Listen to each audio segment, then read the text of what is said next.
Hi friends, आज मैं discuss करूंगा traumatic brain injury. Traumatic brain injury क्या होती है? जैसा कि आप सब जानते हैं कि कोई भी ट्रॉमा की वजह से जो ब्रेन पे इंजरी होती है, इसको ट्रॉमेटिक ब्रेन इंजरी कहते हैं। आइदर आप ट्रॉमा, आरटीए या कोई भी जो है वो ब्लास्ट या गन शॉट की वजह से भी हो सकती है।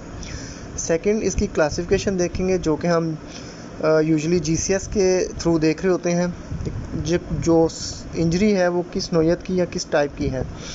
तो इसमें माइल्ड, मॉडरेट और सीवियर होती है। जैसा कि लिखा है जीसीएस 13 to 15 जो है वो, अगर पेशेंट का जीसीएस 13 to 15 है तो इसमें जो इंजरी है वो माइल्ड कहलाती है। अगर पेशेंट का जीसीएस 9 to 12 होता है इसमें मॉडरेट, और लेस देन 8 को जो है वो सीवियर ट्रॉमेटिक ब्रेन इंजरी कहा जाता है।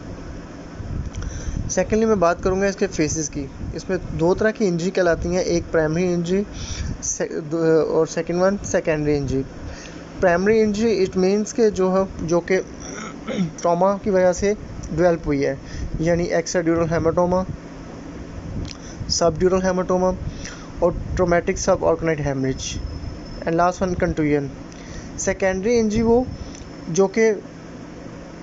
जो कि चेंजेस की वजह से हो रही होती है, जैसा कि हाइपोक्सिया, हाइपरकैप्निया और बायोकेमिकल चेंजेस। तो हमें कोशिश करनी होती है कि जो प्राइमरी इंजरी हो गई है हम उसको वर्स सेकेंडरी इंजरी में ना होने दें। थर्ड में बात करूँगा प्रिंसिपल ऑफ मैनेजमेंट। जो ट्रॉमेटिक ब्रेन इंजरी है उसकी मैनेजमेंट के प्रिंसिपल क्या है? तो first of all airway protect, यानी कि एयरवे मैनेजमेंट होनी चाहिए इस पेशेंट की। लेस देन 8 जीसीएस पे हम पेशेंट को इंटूबेट कर देते हैं क्योंकि हम चाहते हैं कि एयरवे प्रोटेक्शन रहे।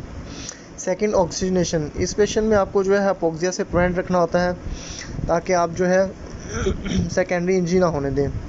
Third, ventilation.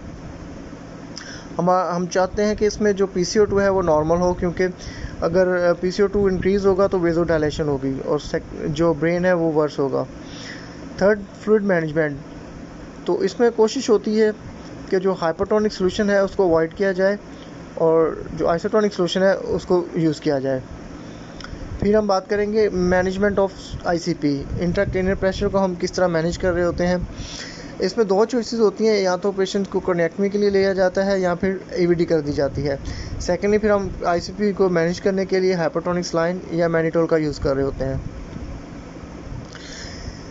फिर बात करेंगे सेरिब्रल परफेरेंट प्रेशर। न्यूरोसर्जरी के पेशेंट में cerebral perfusion pressure is very important, जो कि नॉर्मल रेंज 100 to 60 होनी चाहिए।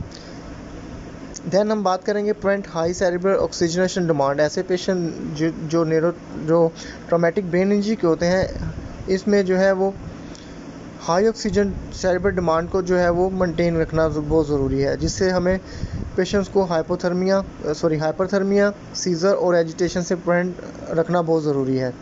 लास्ट में बात करूँगा प्रिवेंट सेकेंडरी कॉम्प्लिकेशंस की, जो कि यूजुअली पेशेंट में डेवलप हो रही होती हैं, जैसा कि नमोनिया, DVT, पल्मोनी एम्बोलिज्म और इन्फेक्शन।